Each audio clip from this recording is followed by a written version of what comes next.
Hello guys! For today's video ay tara samahan nyo kami at ngayon ang araw ng aming paglo-long drive. Maglo-long drive kami, pupunta kami ng Saskatchewan. Ayan, so advance happy Canada Day. Sobrang excited kami kasi first time ng baby namin na makita si Grandpa. And ayan, first time din niya mag-long drive. And eto yung medyo mahaba-haba naming bakasyon ngayong taon na to. Kaya naman super excited kami. Ayan guys, samahan nyo kami. You like it, that one? Two? Wow! Ay! You try it. You like that?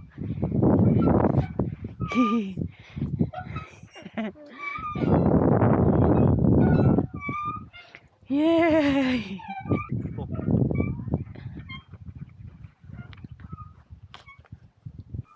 At eto guys, at nag-stop over na nga kami kasi medyo mahaba-haba na rin yung nabiyahe namin at kailangan namin mag-stretch lalo na kapag may baby ka at may toddler ka. So kapag umiiyak na sila, kailangan namin humanap ng malapit na park kung saan man kami nandun. So medyo okay naman at maganda tong napuntahan namin. Ito, nag-enjoy ang aming bebe. Medyo mainit ngayong araw na to at napakaganda ng weather.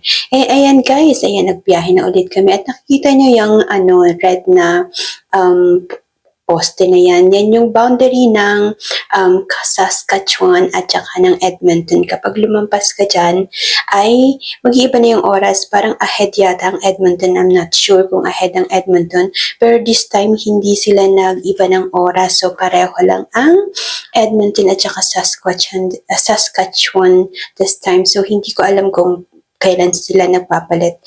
And ayan, so another stopover again dito. Ayan, so medyo nag-ano na ang aming tepebe. Napagod na siya ng matagal na nakahiga. Ayan, so dito palagi kami nag-stop over dito sa place na to. And last year ganun din. Ayan, so napakagandang mag-relax dito. Museum siya, tapos may train.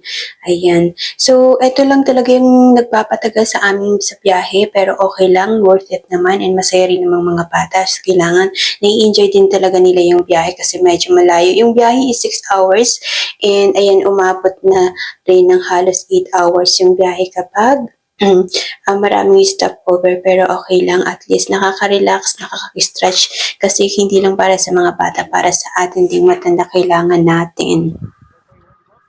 Ito rin yung maganda dito sa Canada kasi may mga halos kada buwan mayroong mga long weekend na pwedeng i-celebrate yan. Lalo na kapag summer, napakasarap mag-long weekend talaga kasi ayan, so pwede kang magbiyahe kung saan-saan. So maganda yung weather and at saka napaka-iksi ng summer dito kaya naman talagang yung mga tao ay talagang ini-enjoy yung maikling summertime dito.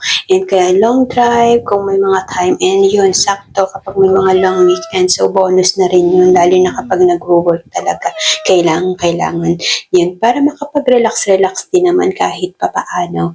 And ayan, super excited nga kami ngayon kasi ito medyo mahaba-haba na kapag ginamit ng dada namin yung kanyang leave. Kaya ayan, medyo mahaba-haba yung aming bakasyon, and eto na rin yung time na kailangan namin magbakasyon kasi ayan, babalik na ako ng work, malapit na, so 2 months na lang. So eto nga pala, medyo malapit-lapit na kami sa lake. Ayan, so mag-i-stay kami sa cabin. Ayan, tingnan natin kung ano yung history ng cabin nila kasi first time namin dito. Last time na pumunta kami dito ay dun sa isang cabin nila. So ngayon bago na to, na binenta nila yung luma nila, and eto sa bago, first time namin pumunta this year, and super excited kami na makapunta sa bagong place din nila and makita ang matatanda. Syempre, alam mo yung get together din naman ay napaka-importante. And ayan, nandun na nga pala sila sa lake at naghihintay sa amin. So, dun kami magdi-dinner together. So, usually, lucky na kami na mag-together kami ng isang buong araw kasi sobrang busy ng grandma. Ayan, so, nag-work pa rin siya kasi kahit holiday nag-work siya. So, at least meron kaming isang araw na magkakasama, okay na rin yun. And yun na yung pinaka-dinner namin. And ayan, so nagluto siya, nag-prepare. So medyo anong oras na kami makarating dito guys? Mag alas 6 na. alas isya, 6:30 na ng gabi. So, umalis kami ng 9:30 ng Edmonton. So, 6:30 na kami makarating dito. So, malapit na kami dito. Hinahanap na lang namin yung bahay kasi hindi pa namin alam and first time na namin makarating dito. At eto na nga, nakita na namin ang bahay. Ayan, thank you guys sa pagsama sa amin. See you in the next video. Bye-bye!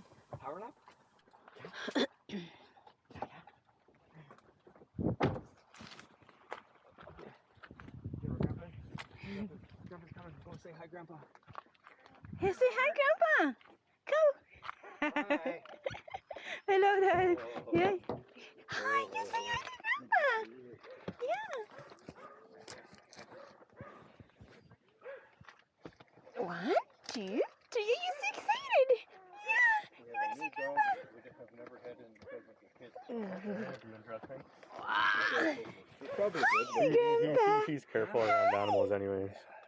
He's had the cat to put him in his place. You gonna? Hi. Oh. Oh yeah, it's a beard. Oh, yeah.